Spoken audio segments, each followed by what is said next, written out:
আজ গুগলির একটা unique recipe দেখাবো। গুগলির সম্বন্ধে অনেকেই জানেন, আবার অনেকেই কিন্তু জানেন না। মানে অনেকেই খেয়েছেন এবং অনেকেই কিন্তু দূর থেকে নাক সিটকান, দেখলেই বলেন ছি ছি, এটা কি আবার কোনো খাবার হলো? এটা তো হাঁসের খাবার হলো। কিন্তু না, এটা মানুষেরও খাবার। অনেক মানুষই কিন্তু এই গুগলি খাবারটা খেয়ে থাকেন। আপনারা যেমন অনেকেই হয়তো অক্টোপাস বা স্কুইড খেয়ে থাকেন, ঠিক একই রকমই এটার টেস্ট। খেলে কিন্তু বুঝতেই পারবেন না যে আপনি অক্টোপাস খাচ্ছেন না গুগলি খাচ্ছেন, কারণ দুটোর টেস্ট আমার কাছে সিমিলার লেগেছে, অনেকের কাছে হয়তো নাও লাগতে পারে। তো আজকে আমি এই গুগলিরই একটা ইউনিক রেসিপি দেখাবো। অনেকেই গুগলি অনেক রকমভাবেই খান, কিন্তু আমার কাছে এই রেসিপিটা একদমই সেরা, কারণ এটা আমার মায়ের থেকে শেখা এবং মা শিখেছেন দিদার থেকে। ও, কথা বলতে বলতে তো ভুলেই গেছি যে আজকে গুগলির কি ইউনিক রেসিপি দেখাবো। আমি আজকে দেখাবো গুগলির বড়া। এই গুগলির বড়াটা খেতে এতটাই টেস্টি হয় যে কাউকে যদি বানিয়ে খাওয়ান, সে যদি আগে গুগলি না খেয়ে থাকে তাহলে কিন্তু ধরতেই পারবে না যে এটা গুগলির বড়া না মাংসের বড়া। এটা এতটাই টেস্টি হয় খেতে। আর আমি ছোটোবেলা থেকে এটা গুগলি নামেই পরিচিত। অনেকেই কিন্তু এটাকে গুগলি বা গেরি বলেও থাকেন। তো আপনারা কে কী নামে পরিচিত অবশ্যই কিন্তু কমেন্ট করে আমায় জানাবেন। তো প্রথমে কিন্তু গুগলিগুলো খুব ভালো করে পরিষ্কার করা ছিল। একটা কড়াই বসিয়ে তাতে দিয়ে দেবো বড় চামচের 1 চামচ রিফাইন তেল। দিয়ে দিতে হবে ধুয়ে রাখা গুগলিটা। আর দিয়ে দিতে হবে পরিমাণ মতো নুন এবং হলুদ। এবার এটাকে ভালো করে ভেজে নিতে হবে। ভাজার সময় কিন্তু অনেকটাই জল বেরোবে, আর এই জলটাতেই কিন্তু গুগলিটা খুব ভালো করে সেদ্ধ হয়ে যাবে। এটাকে কিন্তু আমি আলাদা করে সেদ্ধ করি না। এবার যখন জলটা পুরো শুকিয়ে যাবে তখন এর মধ্যে দিয়ে দিতে হবে বড় চামচের 1/2 চামচ আদা রসুন পেস্ট। দিয়ে দিতে হবে 1/2 চামচ মতো জিরে গুঁড়ো আর 1/2 চামচেরও একটু কম কাশ্মীরি লঙ্কার গুঁড়ো।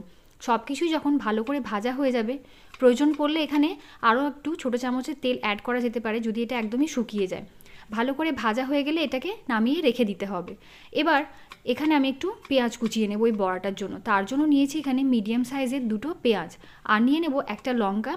আপনারা যদি ঝালটা আরও বেশি খেতে চান তাহলে এখানে লঙ্কাটা আরও দিতে পারেন। অনেকেই গুগলি রান্না করেন গুগলিটা সেদ্ধ করে।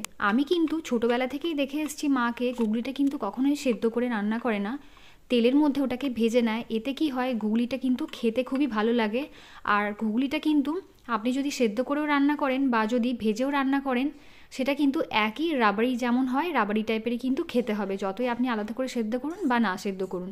এবার দেখুন একটা বোলের মধ্যে নিয়ে নিতে হবে 1/2 কাপ মতো আলু সেদ্ধ। আর দিয়ে দেবো যে গুগলিটা আমি মশলা দিয়ে ভেজে রেখেছিলাম।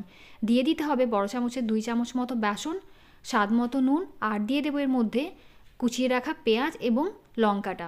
সব কিছুই দিয়ে দেওয়ার পর ভালো করে হাত দিয়ে কিন্তু এটাকে মেখে নিতে হবে। এর মধ্যে আর কোনো কিছু কিন্তু অ্যাড করার দরকার নেই। আমি গুগলি যত রেসিপি খেয়ে থাকি না কেন, আমার কাছে কিন্তু সবথেকে সেরা হলো 2টো রেসিপি। সেটা হলো একটা পোস্ত আর একটা হচ্ছে এই বড়া। মায়ের থেকে এইগুলো শেখা এবং এগুলো খেতে সত্যি বলছি এতটাই টেস্টি হয় যে আপনারাও খেলে কিন্তু এইটার ফ্যান হয়ে যাবেন। এটা খেতে এতটাই ভালো লাগে।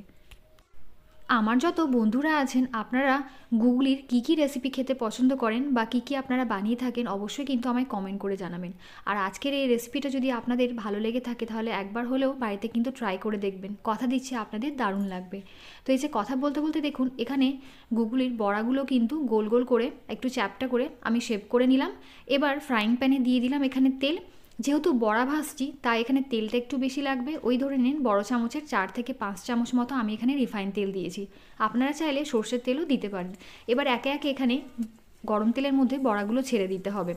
ফ্লেমটা এখানে হাইতে রেখেই ভেজে নেব। সব কিছুই যেহেতু এটা সেদ্ধ আছে বা বলতে পারেন গুগলিটা ভাজা আছে আর আলুটাও সেদ্ধ আছে, তাই এখানে হাই ফ্লেমে রেখেই বড়াগুলো ভেজে নিলে কিন্তু খুবই মুচমুচে হবে খেতে। বাইরের থেকে মুচমুচে আর ভিতর থেকে একদম নরম আর জুসি। অবশ্যই একবার হলেও কিন্তু ট্রাই করে দেখবেন। রেসিপিটা ভালো লাগলে লাইক শেয়ার এবং কমেন্ট করতে কিন্তু একদমই ভুলবেন না। আর যারা নতুন ভিউয়ার্স আছেন তারা কিন্তু আমায় সাপোর্ট করে আমার পাশে থাকবেন। তো কথা বলতে বলতে দেখুন বড়াগুলো কিন্তু একটা পিঠ খুব ভালো করে লালচে লালচে করে ভাজা হয়ে গেছে। আর বাইরে থেকে কিন্তু দেখে মনে হচ্ছে কোনো যেন কাবাব বানিয়েছি, মনে হচ্ছে না যেটা কোনো গুগলির বড়া। সত্যি বলছি, কেউ যদি কখনো গুগলি ট্রাই করেনি তাকে যদি এটা দেওয়া হয় সে ধরতেই পারবে না এটা গুগলি বানানো হয়েছে। তো এই যে দেখুন এবার সবগুলোই আমার রেডি হয়ে গেছে। এই বড়াটা অবশ্যই কিন্তু গরম গরম খেতে হবে। গরম গরম শুধুও খেতে পারেন বা ভাতের সাথে তো একদমই জমে যাবে। তাহলে আজকের জন্য বিদায় নিচ্ছি, দেখা হচ্ছে পরের ভিডিওতে। টাটা।